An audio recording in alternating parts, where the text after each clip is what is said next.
After Shantanu's marriage to Satyavati, the couple's two sons, Chitrangada and Vichitravirya, were expected to become the heirs to the throne. However, both sons died at a young age, leaving the throne of Hastinapura without a successor. Satyavati, initially known as Matsyagandha, was the daughter of a fisherman. She helped her father ferry people across the river Yamuna. During one of her ferrying trips, she encountered sage Parashara, who was travelling across the river. Captivated by her beauty, Parashara approached her with an intense desire. Satyavati, however, was committed to preserving her chastity and pleaded for his respect. Parashara, using his divine powers, created a mystical fog around the boat and changed Satyavati's natural scent into the fragrance of musk. He also conjured an island in the middle of the river where they consummated their union. Despite their union, Parashara assured Satyavati that she would remain a virgin and that she would give birth to a child who would be extraordinary. Vyasa, a being of immense wisdom, a partial incarnation of Vishnu, and a teacher who would divide the Vedas and be revered across the three worlds. The moment the divine union occurred, Satyavati's pregnancy was completed instantly. She gave birth to a radiant, handsome son on the island. This child, named Krishna Dvapayana, meaning dark-complexioned one, and born on an island, immediately matured into an ascetic form. The infant Vasa exuded spiritual radiance and assured his mother not to worry, as he would soon embark on a life of penance. He also promised that he would always be by her side whenever she was in need. After giving this assurance, Vyasa left for the life of a hermit, undertaking a path of asceticism and spiritual pursuit. His departure marked the beginning of his immense spiritual journey.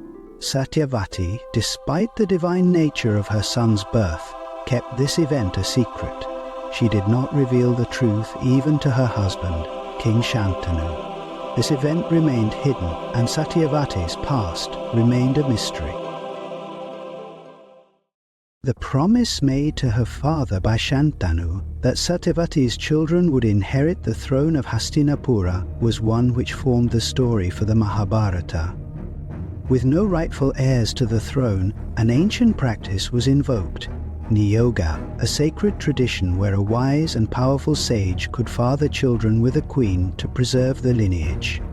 Satyavati's daughters-in-law, Ambika and Ambalika, widows of Vichitravirya, were chosen to bear the next generation of Kurus. On a fateful night, the sage Vyasa entered the chamber. The first queen, Ambika, trembling with fear at the sight of the unkempt ascetic sage with matted hair and fierce eyes, closed her eyes in terror. From this union, a son was born, but he emerged blind, for his mother had refused to look upon his father. He was named Dhritarashtra, the future king who would never see his own kingdom. The second queen, Ambalika, fared no better. Her fear did not cause her to close her eyes, but it did drain the colour from her face, leaving her pale and trembling. From her, a second son was born, Pandu, the pale-skinned prince, cursed with weakness despite his royal blood.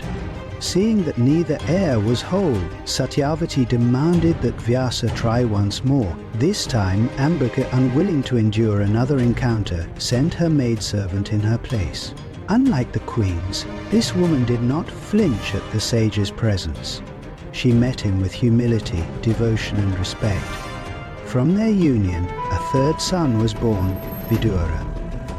Though of a lower birth, he was wise beyond his years and destined to be the voice of Dharma in Hastinapura.